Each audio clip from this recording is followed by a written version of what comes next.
bandeko nanga baninga nanga eza ngai moninga wa bino pasteur Jacques Dinabanza. Bandeko, a priori il fallait pas naleka pour nakopesa bino ba message onaza na yango, mais nakosala autrement te. Il fallait quand même naleka pour boyoka ngai. Bandeko, toza na kokoso face ya virus moko meurtrier oyo eza koniokola biso, oyo eza na biso partout tozali. Restez chez vous à la maison. Bandeko, titre onayi nango lelo ezali que c'est triste pour na Chilombo, Kamere et puis Kingakati, un état dans un état. Bandeko, eza moi passi. Eza moi passi. Information moko ya bien na go pesa bino avant to kota na sujet na biso. Eza nde victoire oyo to uti ko remporter na ba prière. Toza na au moins 6 personnes bazala qui attaqué na virus oyo bino boyebi, corona, COVID-19. Mais parmi les 6 oyo bazaki attaqué, 4 bazaki déjà ba diabétique. Bien que bazalaki déjà ba diabétique, mais to remporter victoire wana. Pona kolakisa kimonene ya Nzambe. Bazaki ba diabétique.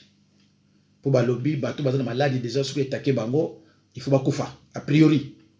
Mais biso na 6 nyonso babimi kuna to remporter ba victoire. Ndeko soko zana ndeko akutani na likambo wana parce que eza na volonté na été.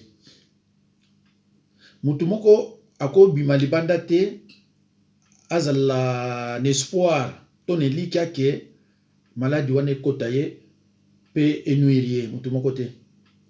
Donc ce que kotiye eza surprise. Alors soko zana ndeko azana posa ya mabondeli obengi na 06 51 03 92 89 ou alors na 33 651 03 92 89. Soko bengi ndeko nanga ozwinga te, tika message, tika ba coordonnées. Tant on a oula moko na koyoka yango, peut-être pe na ko rappeler yo avant totia ndeko na ba prière. Ndeko tomoni ke lelo batu bakomi ko sambele belé bakimi epa ya Nzambe. Na bato yo bafinga ba pasteur bakomi ko benga biso pona kobanga liwa. Ndeko yo tozolanda ngai soko zana motu batindile milimo mabe po afinga ba pasteur pekisa ye totika. Ndeko soko lingaka nzela ya losambo te, a partir ya lelo luka nzela ya losambo. Soke na catholique to kende wapi ezakaka yo me luka nzela ya losambo.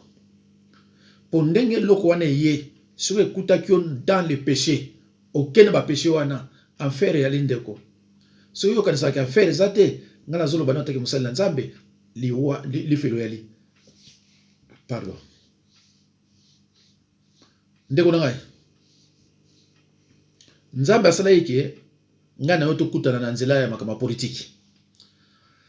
Nzambe azazuba te, ayebi ndenge aplanifiaka makambo na ye. Atini na nzela politique po na zwa pe bato ebele na mema bango na koyeba kolo. Pe na zwi pe deja bato ebele. Soki bozomona bato batelemili nga na makambo ebele. Bandeko, information mususu émission moko yutu koleka lelo et pas ibino moko yebi pas elekaka. Mais je vous ai prévenu d'avance. Na ibose la président ba montage moko zo ya ponanga bo bayenga. Mais bose la président. Alors lelo ndeko moko aleki abomba ni kaza muluba te. Fait de compte ngwa bandiko lo babosa ni kaluba kaza muluba te, andimi kaza muluba. Ndeko na lobi atinda déjà basi na ndako nanga baya na caméra, ba posa caméra, bazoka biloko nyonso. Alobi à haute voix atinda engagea détective privé pour ndanga partout na kendeke. Et que bango bi ndanga pa na kendeke et que nazana rien, nazaka na voiture nanga, mais bako tumbango du jour au lendemain balingi batumbiao. Ndeko lobi na mingi. Basi bayaka ebele na sakana na bango tout ça et là toutes les preuves irréfutables. Ndeko bozo pesa ajini. Naza na force ya kokendeka na basi l'air nyonso na ajini ngai. Ngaza mkongo ha biloko na ezaka pa na bisote. Balukinga na viol. Bambo akoko oh il a violé. Balukinga na viol ezati. Balukinga na basi mususu. Bako sa ba témoignage. Bazo pesa mbongo na ndenge belé bokende bolo baka mabe pona ye. Mais bande ko bino to landanga ngaza mkongo. Biso la mona ba principe na biso ne to mena ba vie na biso. Mais na yebisi no ke ngana o gagner. Parce que nga parole eza ona mutu. Na mukolo na ko sala 5 vidéo ya liloba na Nzambe. Bato ba landanga yi. Na uti ko boaka mibale, mais na zo ba appel na Brésil, na Canada, partout. Ba komeli ngai ba posa vraiment ça na Nzambe o kisi biso motema. Bino zo me mangana makamususu. Ngana me amino na parole. Bible no me biso boye. Fais tout pour la gloire de Dieu. Alors soki bango bazo sala makambu na gloire ya Nzambe. Pourquoi bolanda bango? Le temps yo komona yango ko salaire na uti na kotala makambu pamba. Parce que bako zonga jamais. Do balu ba telemi balanda nga partout na kendeke bazo luka ba bomanga basala tout balingi. Alors na prévenir bino lisusu makambu zo ya grave lisusu mikolo ya. Bazo sala tout ba lukelo moko ba travailler ngo ba boaka na terrain nga nazaki ni quelque part. Ngata mona na mo cité. Nga sona ko sona bibi na tamona na mo cité. Na la hôtel na mo cité. Bako zo peut-être biloko kala et en plus boyoka atinda ki mwasi a côté na galerie nga na kenda ki soki na chambre a côté na galerie nga a transférer mo pa na ye ya mwana mwasi ona a côté ki la mo ye. Bible même sur Job 15, 6, je crois. Oui. 15, 6, je crois. Ce n'est pas moi.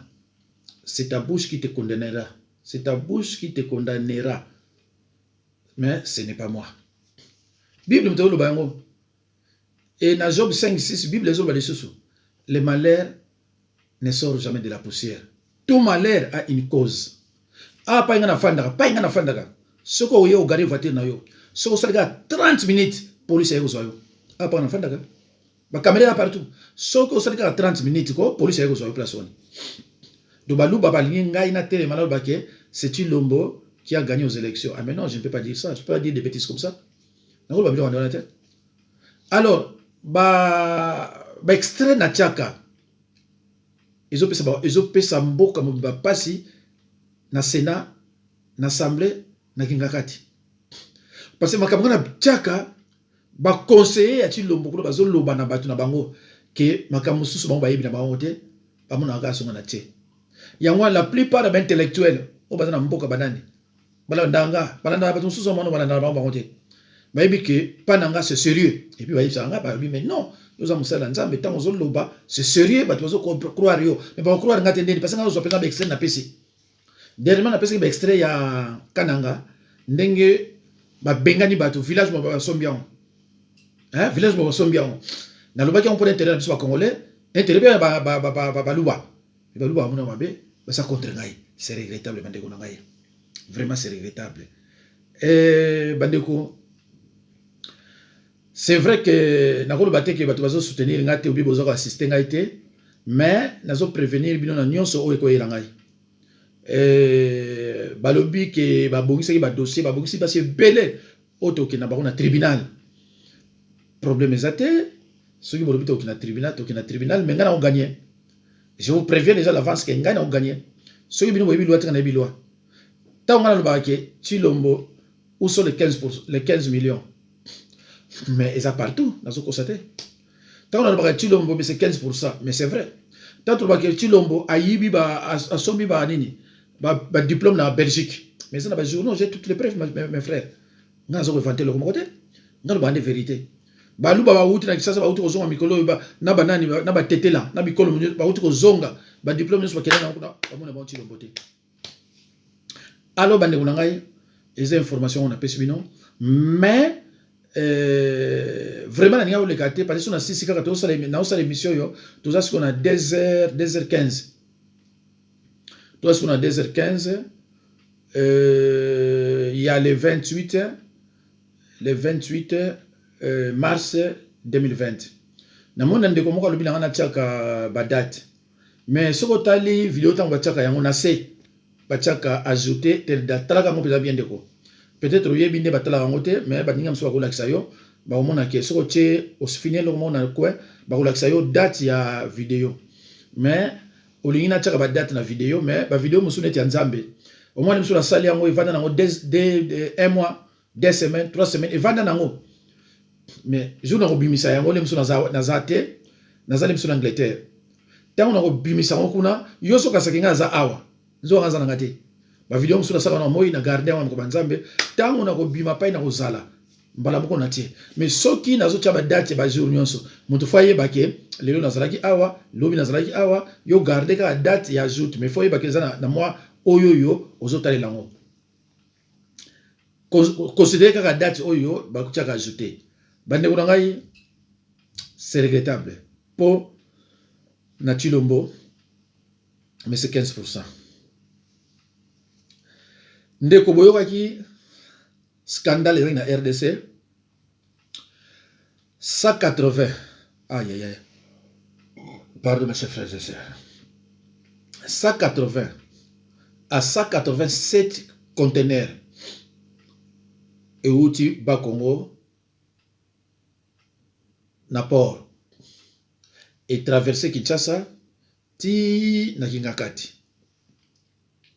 Au moment où je vous parle, Chilombo a habité dans le conteneur wana bilo nyeza inakati.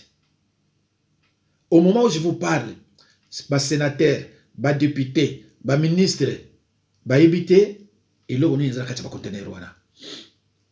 FCC ezami balé. FCC o batunyonso et puis na FCC o abutu o ezaka rapona Chilombo, ba Bugera, ba Ruberwa pardon Chilombo te Kanambe Chilombo kota kuna te Chilombo ebite alo bande kuna ngai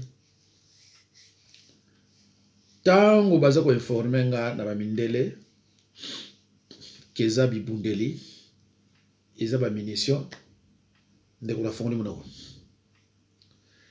plus de 180 à 187 conteneurs et outiko kota na RDC, plus précisément na Kinshasa et Kendaki na Kingakati. Ndeko, tango nzolo ba ke Kingakati un état dans un état, ndeko fongola miso. Est-ce que Chilombo a une population nini ezana kati ya ba conteneur oyo uti koleka? Chilombo ko le bate. Chilombo pe ayebite nini ezana kati ndeko. C'est grave hein? Président de la République a habité biloko ni ezana kati ya conteneur. Alors mes chers frères et sœurs, chers patriotes, est-ce que c'est possible, est-il possible de récupérer encore la RDC?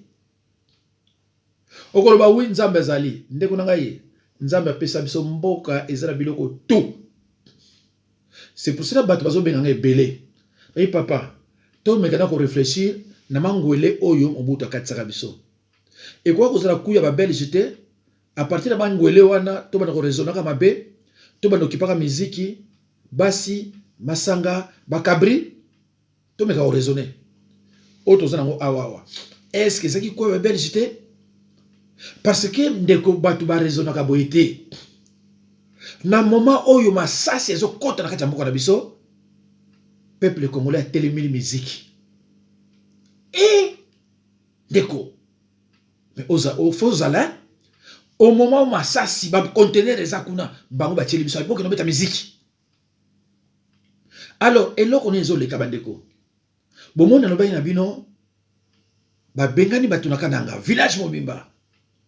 Mais frère moko patriote moko natanga ki message na ye commentaire na ye alobi non pasteur isa baluba te isa ba rwandais donc baluba o baza ba d'origine rwandaise parce que il faut ba tchaka bilo nyonso partout ndeko bataillon moko ya makasi na maluku o eza bi bundele ko sakana te boyoka kamene ndinga lobaka soko ye na minduki na nzela okuta biso oyebiti na lobaka ngo parce que kuna ezaka ya koyinda bo sikoyo tango biloko nezo yaka pe kota na mboka na biso bayebi ke conteneur oyo moko to mibale ekofana na Bakongo parce que Bakongo Mwanda Boma ils ont déjà occupé hein, na bato wana alors bandeko bazolo ba me ndeni ba Rwanda baza moke bango fa bazwa nyonso yo te 8 pays sur 9 pays limitrophes na biso bango nyonso ata pays moko za pour biso te.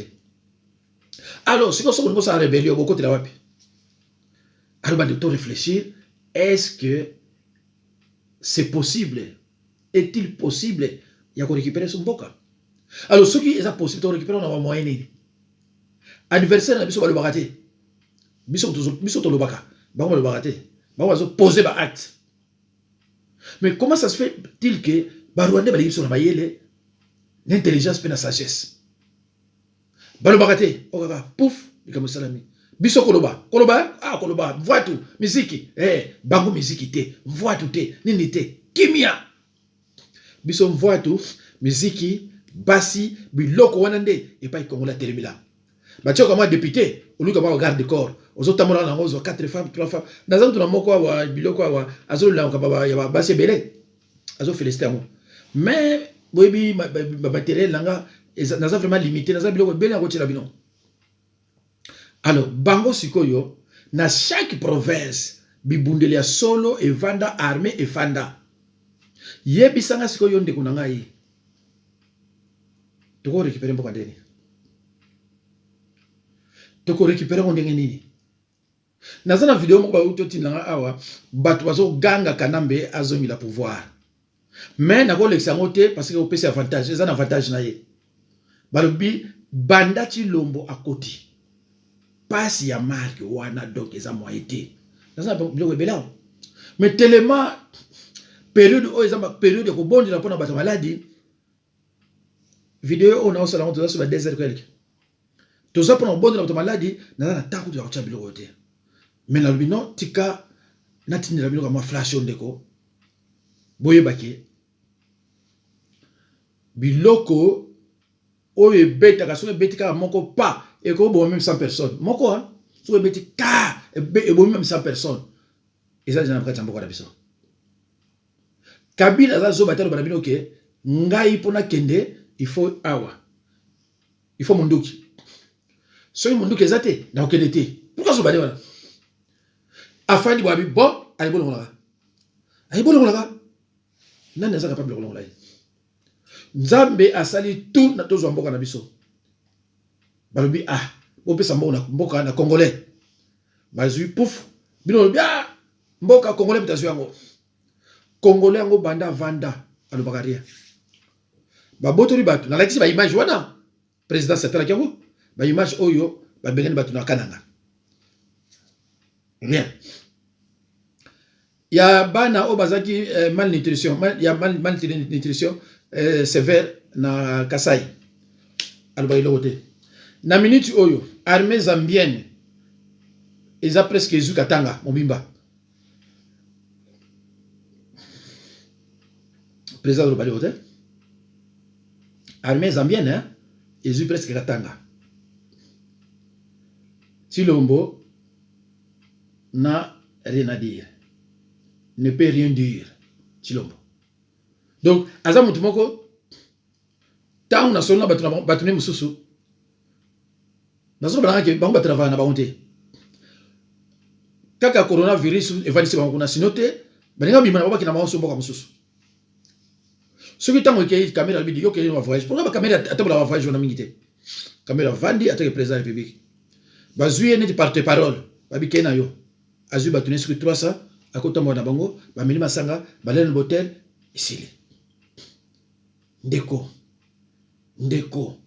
botala mboka ndenge kei na ndenge mboka tovandi lelo mboka kutu na 2001 tant kabila kine mwana muke tant bokoka ki ete na ndibite to koka esiko donc mboka ezalaka na maboko na biso te ça fait longtemps mboka basi bazwa yango bazwa yango comme preuve botala Chilombo osani Chilombo zo banya oni Chilombo zo mbongo na yo fana zo mbongo na yo fana yo comment se fait-il que bandeko batu pouvoir esili balobi yakato yokana pour protéger biso yandimi tangu yandimi à protéger a priori yem phase na avantage mais comment ça se fait-il que yé andimi ko protéger bango bazuye Sénat bazuye assemblée bazuye défense bazuye RTNC bazuye tout siko polo bani ceux qui ont mon loup bâti ne comprennent rien ne vous passé mais je vous assure que ça va nous bâtir de base comprendre le côté zana luka lo mona mikaocha soki tokota la ngata mbango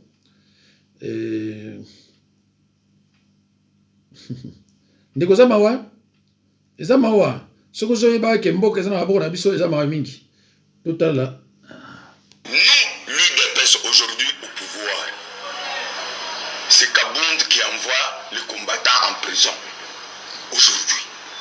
Si Kabound vous lui donnez un peu plus de pouvoir, il sera pire que Kabila. Oh, je vous dis la vérité. Révélation vraie, Kabound avait dit au président Tshisekedi qu'il était du Katanga pour qu'il soit nommé.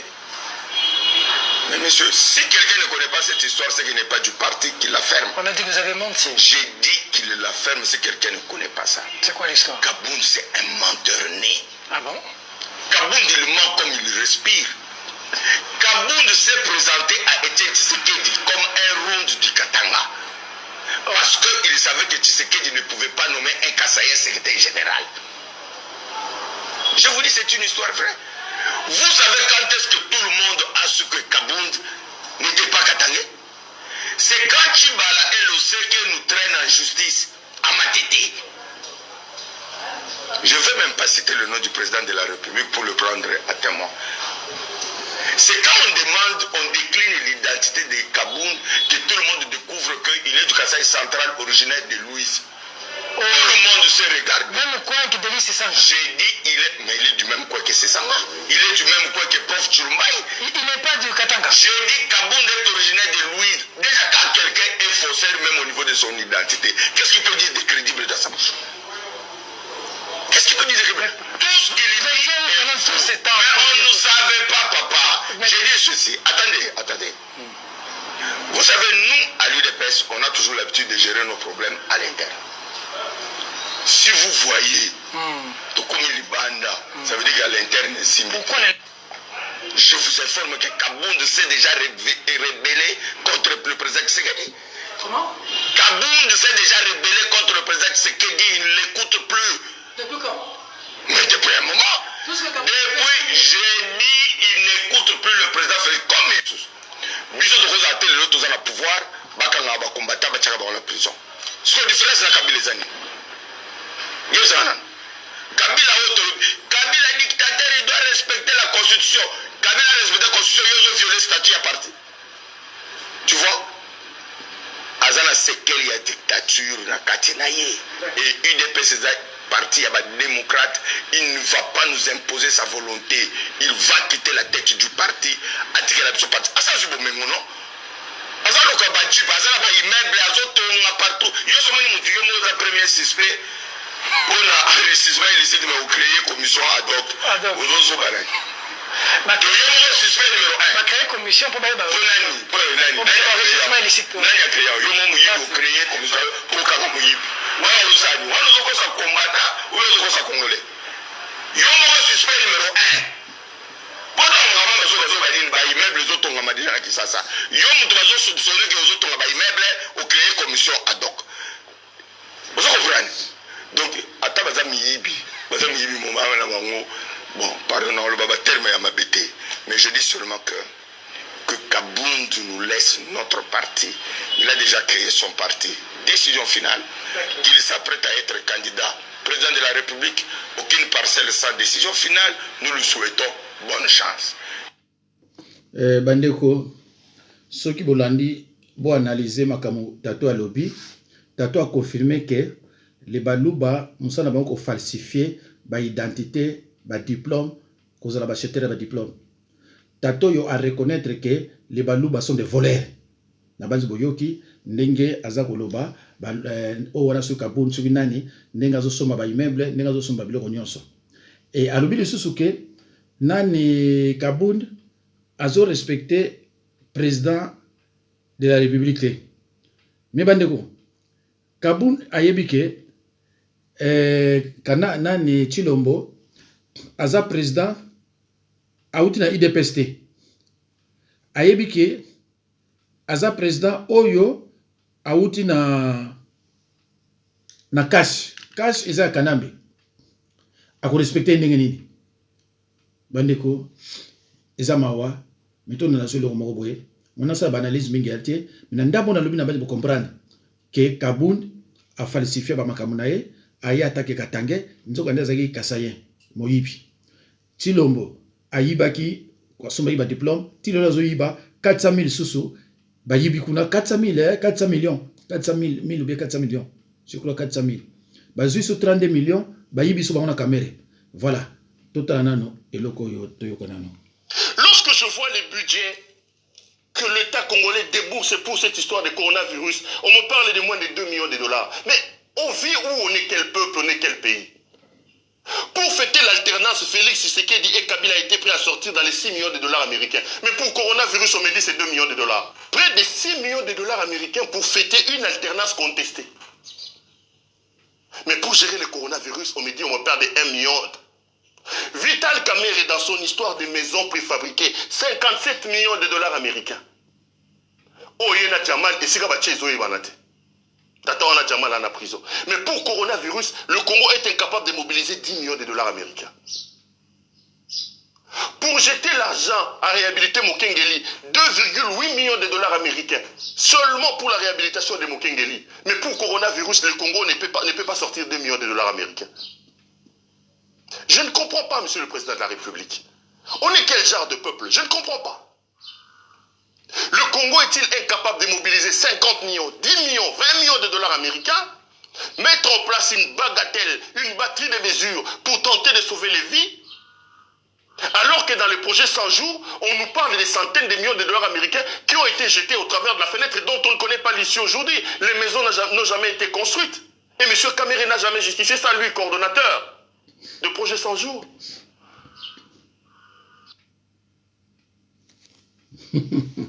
Ndeko tolobani ndeko nangai boyoki bino mo kuna Kamerhe za directeur du cabinet mais abimaka na libanda pona osala ba traiter mususu alo bandeko botala pendant la période ya corona oyo Chilombo alobi batu babimate mais botala ndenge zoleka kuna na mboka c'est récent. Ata vous-même oyo olobi confinement na bandako baye kose confine bango moko na wenze ata bino moko soki epanzani awa na sila moro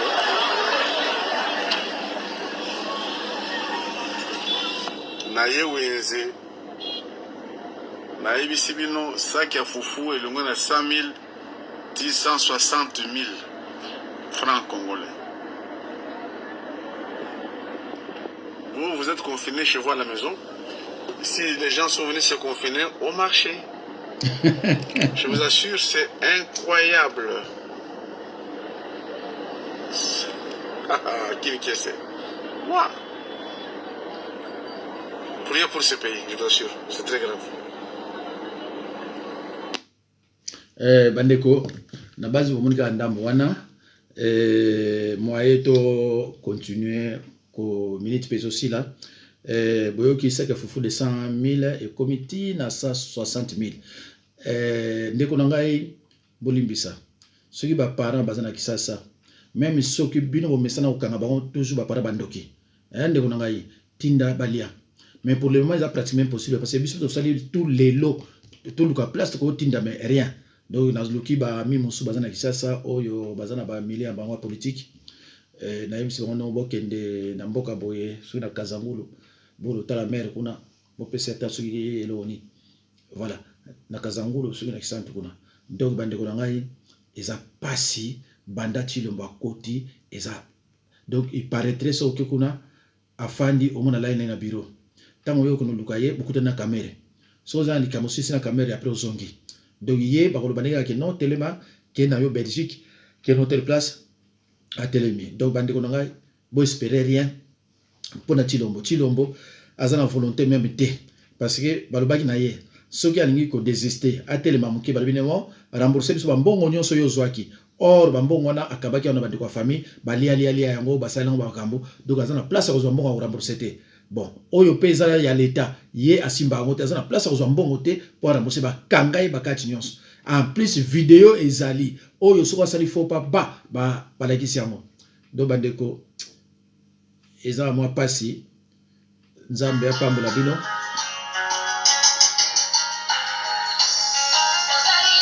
nzambe apambola bino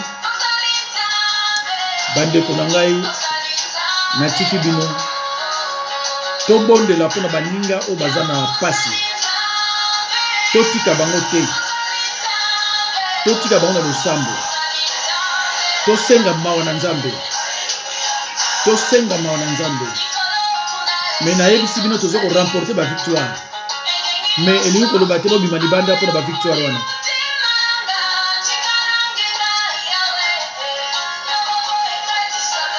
bandeko nzambe apambola bino